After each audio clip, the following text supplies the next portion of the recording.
Assalamualaikum warahmatullahi wabarakatuh.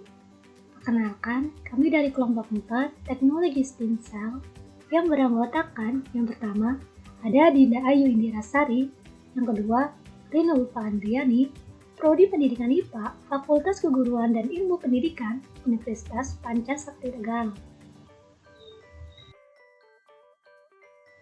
Halo teman-teman, perkenalkan saya Adinda Ayu Indirasari dengan NPM 181850001, tempat tanggal lahir Brebes 17 Agustus 1999, alamat Jaman Mangun, Saporo, Limbangan Kulon, Brebes, Prodi Pendidikan IPA, FKIP, PS Tegal. Hai teman-teman semua, perkenalkan saya Rina Ulfa Andriani dengan NPM 181850002, tempat tanggal lahir Tangerang 16 Oktober 1998, alamat Desa Balamoa, RT 4 RW 5, Kecamatan Pangkah, Kabupaten Tegal, Prodi Pendidikan IPA, Fakultas Keguruan dan Ilmu Pendidikan, Universitas Pancasakti Tegal. Apa sih itu stem cell? Stem cell atau sel punca adalah sel induk yang dapat berdiferensial atau dapat berubah diri menjadi berbagai sel sesuai dengan lingkungan, bisa berubah-ubah menjadi sel otot, sel endokrin, epitel, dan lain-lain. Kemudian berkembang lagi menjadi stem cell. Stem cell dapat diperoleh dari berbagai sumber seperti plasenta, tali pusat janin, darah, dan sumsum tulang belakang. Berikut ada gambar metode teknologi stem cell. Dan selanjutnya ada sejarah stem cell. Istilah stem cell atau sel punca diperkenalkan pertama kalinya oleh ahli histologi asal Rusia, yaitu Alexander Maximov pada tahun 1874 sampai 1928 dan mengatakan bahwa di dalam tubuh ada sel induk yang membentuk sel-sel darah.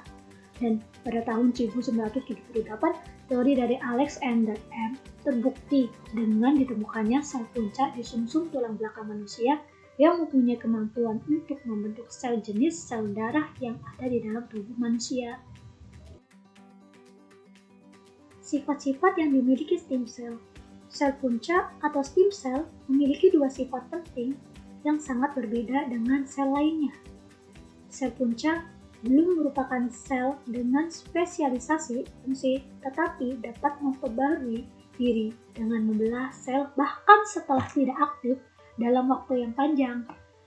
Di dalam situasi tertentu, sel punca diinduksi untuk menjadi sel dengan fungsi tertentu, seperti sel jaringan maupun sel organ yang mempunyai tugas sendiri. Berikut ini jenis-jenis sel punca stem cell. Yang pertama, totipotent, sel punca yang mempunyai kemampuan berdiferensiasi menjadi semua jenis sel. Sel punca jenis ini mempunyai kemampuan untuk membentuk satu individu yang utuh, contohnya zigot, telur yang telah dibuahi. Berikut gambarnya ada di bawah. Yang kedua yaitu pluripotent, sel punca yang mempunyai kemampuan untuk berdiferensiasi menjadi 3 lapisan, yaitu ectoderm, mesoderm, dan endoderm, tapi tidak dapat menjadi jaringan ekstra embrionik seperti plasenta dan tali pusar. Contohnya embryonic stem cell pada gambar di samping.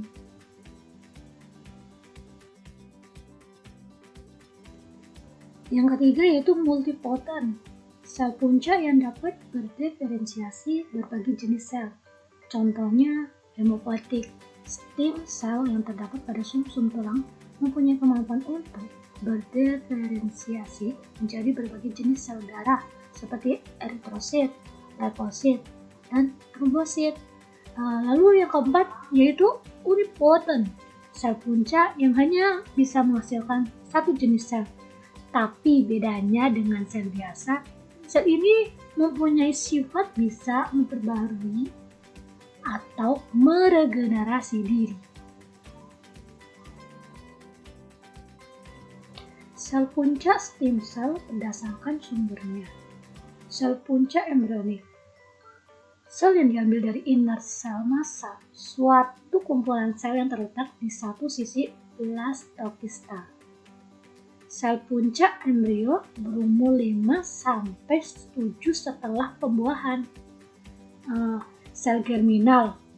Sel puncak yang berasal dari sel germinal primordial dari janin berumur 5-7 minggu.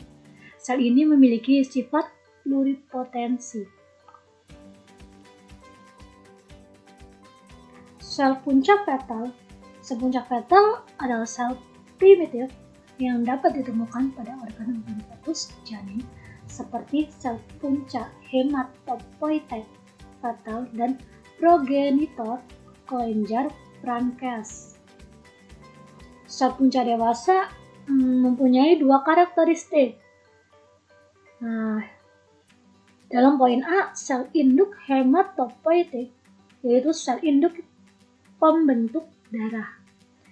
Dalam poin B, sel puncak mesenkimal termasuk sel induk multipotensial yang dapat berdiferensi menjadi sel-sel tulang, otot, ligamen, dan lain-lain. Teknologi stem cell 1. Transplantasi autologus.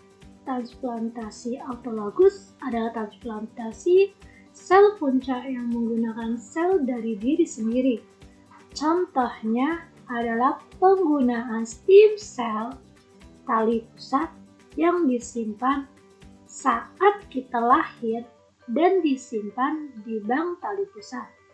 Kelebihannya pada sel puncak ini adalah sedikit resiko penokan ketika tubuh menerima sel puncak dan lebih sedikit sel puncak.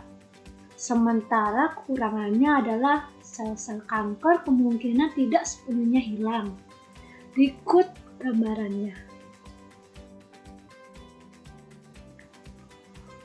Yang kedua yaitu transplantasi alogenik. Transplantasi alogenik adalah transplantasi stem cell dari orang lain yang dinilai memiliki kecocokan dengan penerima donor. Kelebihan transplantasi ini adalah sel yang bebas dari kanker karena telah menciptakan sistem kekebalan tubuh baru yang terus berkurang dan mampu membunuh kanker. Sedangkan kekurangannya ialah resiko efek samping lebih besar dan pemulihan lebih lambat karena tubuh dapat menolak sel puncak donor. Yang terakhir ada transplantasi segenik. Transplantasi segenik ini adalah transplantasi stem cell dari saudara kembar yang sebelumnya harus dinyatakan memiliki kecocokan secara medis. Berikut ini implementasi teknologi sel puncak. Dalam jurnal tersebut dilakukan isolasi pada sel puncak pluripotent dan sel fibrioblast kulit asal jaringan P-Putin. Linknya di bawah ini ya. Selanjutnya ada jurnal dengan judul Peran Sel Puncak Stem Cell dalam mengatasi masalah infertilitas pada wanita. Di dalam jurnal ini menjelaskan tentang sel puncak dapat dijadikan terapi infertilitasi pada manusia. Berikut beserta linknya. Yang terakhir yaitu dengan jurnal pelatihan fisik seimbang meningkatkan aktivitas stem cell endogen untuk anti penuaan. Dalam jurnal ini menjelaskan pembentukan stem cell dalam tubuh dengan pelatihan fisik seimbang untuk mencegah penuaan dini. Berikut beserta linknya. Berikut kami sajikan daftar pustaka beserta linknya. Semoga bermanfaat bagi yang mendengar ataupun yang membacanya. Nah, bagi kalian yang ingin lebih dekat dengan Prodi Pendidikan IPA UPS Tegal, simak penjelasan berikut ini. Prodi Pendidikan IPA, prodi termuda di Fakultas Keguruan dan Ilmu Pendidikan Universitas Pancasila Tegal. Tapi langsung jadi prodi favorit loh. Sebelum meluluskan mahasiswa pertamanya, langsung terakreditasi B oleh BNPT. prestasi mahasiswanya jadi langsung meraih program-program yang diselenggarakan Kemristek Dikti. Dosennya juga masih muda-muda dan energik. Tersedia juga berbagai beasiswa. Menteri Koordinator Pembangunan Manusia dan Kebudayaan PMK Muhadjir Effendi mengatakan industri lebih membutuhkan banyak lulusan program studi bidang sains. Nah, Sobat Sains, tambah yakin dong pasti untuk bergabung bersama kami di Prodi Pendidikan IPA UPS Tegal. Klik PMB UPS Tegal ACID, pilih FKIP, pilih Pendidikan IPA. Terima kasih.